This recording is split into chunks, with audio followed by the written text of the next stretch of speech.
Yan, without questions or compromise. Dito tayo nagkakadali minsan sa Proverbs chapter 4 verse 21-23, sabi niya, let them not depart from thy eyes. Keep them in the midst of thy heart, for they are life. Ito yung nagbibigay ng buhay sa atin. Unto those find them and health to all flesh. Nagbibigay kalusugan, kasiglahan sa ating mga katawan. Kaya sabi niya, keep thy heart in all diligence, for out of it are the issues of life. Lahat tayo may issues sa buhay. Lahat tayo mayroon pong mga pangit na nangyari sa buhay natin. Lahat po tayo mayroon pong pinagdaraan ng hindi maganda sa buhay po natin. Pero lahat ng bagay na ito ay kayang tanggalin ng Panginoon kung ang salita niya ay laging naiugil sa ating mga puso at isinapamumuhay po natin. Lahat tanggal. Lahat tanggal po, aalisin ng ating pong Panginoon sa ating pong mga buhay. Kaya, always see yourself coming to the Lord. Lagi po sana natin tinitignan yung sarili natin. Lord, gusto ko po kayo ma-involve sa buhay ko, maranasan sa buhay ko. Gusto ko po kayo lagi kapiling, Panginoon. Lagi po kong lumalapit, sumasangguni sa inyo, nagpapakumbaba.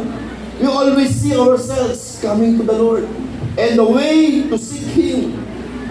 Lord, sa ganitong pamamaraan po ba kita sinisik sa buhay ko? Then lastly, magkaroon tayo ng confidence reward. Hindi ka man marireward ni Pastor, 100%, the reward is waiting for you in heaven. Oh! Amen! Your reward is waiting for you in heaven.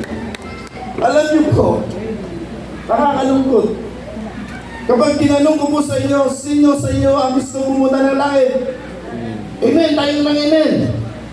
Pag tinanong ko, sino gusto mong mauna?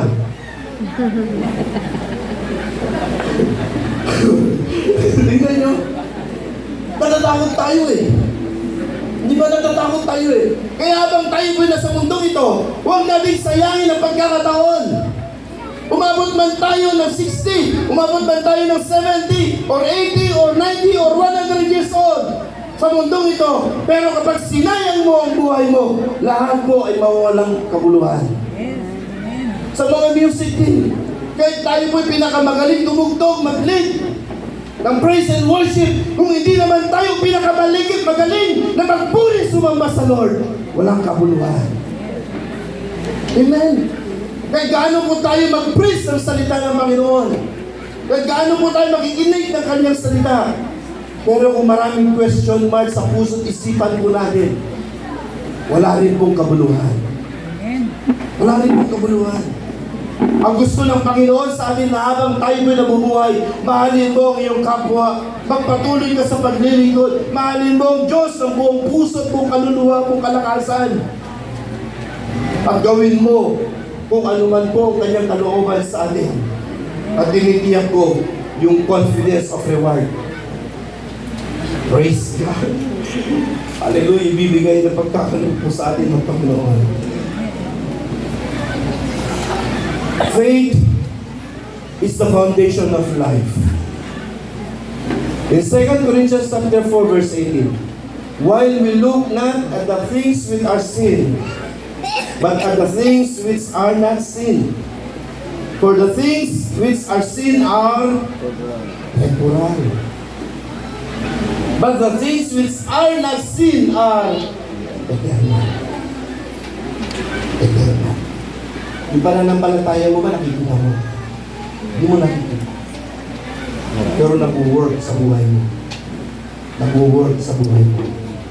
Habang nakikinig ka ng salita ng Lord, alam niyo po, nag-work na po ang faith sa puso mo, sa buhay mo.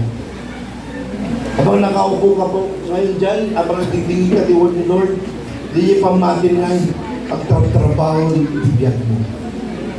Pagtatrabaho ni Biblia mo. Kasi hindi mo nakikita. Pero nararamdaman mo at nararanasan mo yung kanyang pagkilos. Praise God. At instead na puro negatibo na labas sa isipan mo, puro positive na lang. Yes, Lord. Susunod pa rin ako sa iyo. Yes, Lord, kakayanin po namin ito. Yes, Lord, magtatagumpay po kami, Panginoon. Yes, Lord, titibay ang aming pundasyon sa aming pong pananampalataya. And in my conclusion, sabi niya, afflictions and trials are coming. Are you ready for them? Nakahanda po ba tayo? Strong faith will not faint in adversity. Ito po yung isipin ko natin, alam. If church member, tayo lahat, had a strong faith, malakas na pananampalataya, matibay na pananampalataya, the pastor work will be made easier and he could lead them higher. Amen po ba? Amen. Kung meron po tayong malakas, matibay, at nakatayong pananampalataya, hindi na problema si pastor. Mapapadali yung kanyang trabaho. Amen, dahil lagi po tayo nagre-response. Na kahit na po dinanan tayo ng pagsubok, makikita pa rin tayo ni pastor sa loob ng church na nakataas ng kamay at umaawit at pupuri sa Panginoon. Hindi ka na niya tatawagan, hindi ka na niya bibisitahin, sapagkat kahit anong mangyari, meron kang malakas na pananampalataya at lagi kang nakaupo at wala kang absent every Sunday. Amen. Pastor work will be made easier. Pero kung kulang tayo sa pananampalataya, ay naku, tuturuan ng white hair sa pastor. Meron na ba? Di ba may kulay daw? Di ba mo problema si pastor? Pero naniniwala po ako, nakatayo tayo lagi at malakas yung ating pananampalataya. Amen. At ang iiwanan ko po sa inyo, church, das. Yan. If you lack faith this morning, then it should be your chief concern to go to God asking for more. Kung mawalan ka ng pag-asa, pananampalataya, sa umaga nito, isa sa mga concern mo ngayon ay lumapit sa Diyos at tumingin sa Kanya. In Luke chapter 15, sabi ng mga disciples, Lord, increase my faith. Increase my faith. Increase my faith. Increase my faith. Increase my faith.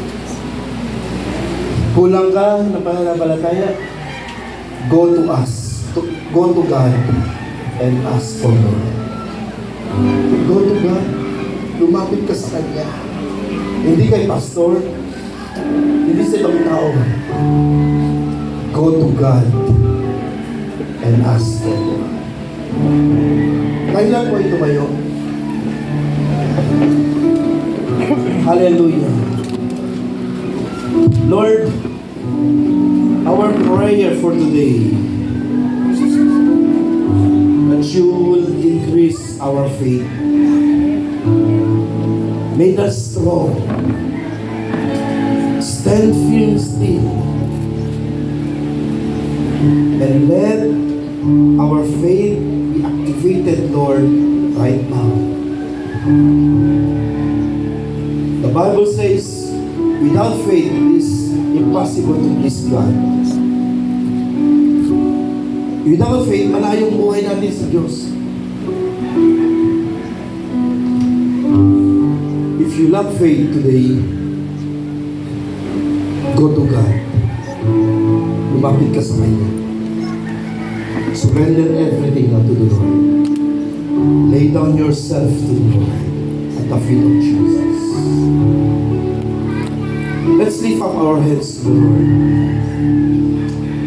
Hallelujah. Yes, Jesus.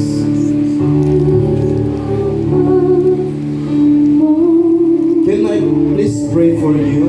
Gusto ko pong mag-minister po once again sa inyo. Nagawa na po natin ito noong last 2024. But the Lord God talks to me right now. Huwag mong sayangin ang pagkakataon. Dahil gusto ng Panginoon ay panalangin. Panalangin po namin. May I request, please come forward. Step po natin ang ating pong mga paa, papatay dito sa sangwanan. Then I want to minister for you, church. Come on, church, come on. Hallelujah. If God is talking to you right now, kung nangungusap ang Panginoon sa buhay mo, lumapit ka, umasilig ka dito sa sangwanan, then I will pray for you. I will pray for you. Yes, Lord.